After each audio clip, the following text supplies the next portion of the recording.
cool Has as little as fish. 11% actual cheese in them. So, what's the rest? Yeah. Blueberry infused diced cranberry. That is outrageous. So that's 89%. There's not cheese. That's shocking. That is absolutely. I've known that. I've read labels on what's that? Food packaging may test the limits What's that of tea? truthfulness, Not tea. but Drink. there are some supermarket areas that we That usually beer, call ginger beer. There was not one like drop the of ginger fresh in it. food aisles. Ginger beer. We think we're getting food straight from the land or the sea.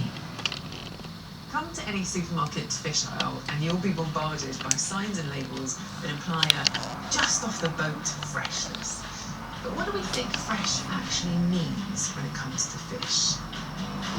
I'd expect it to be at the most a day old or 2 days old.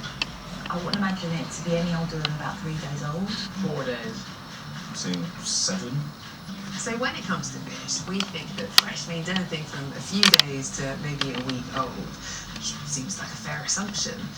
But is it true? In the Honest Supermarket lab, Priya is with fish specialist Richard Chivers to try and find out the truth about our fish. He spent over 30 years testing fish for supermarkets and suppliers. Do you think that the general public have got the right perspective on what fresh means in terms of fish? Almost certainly not. We have 10 pieces of cod bought this morning from 5 different British supermarkets. Richard's going to test how fresh it is using the industry standard Torrey scoring system. First thing I look at is the colour and the form of the fish. So we want to be looking towards this sort of bluish translucency that we have here. All of our samples are within their use-by date, so can be legally sold. But the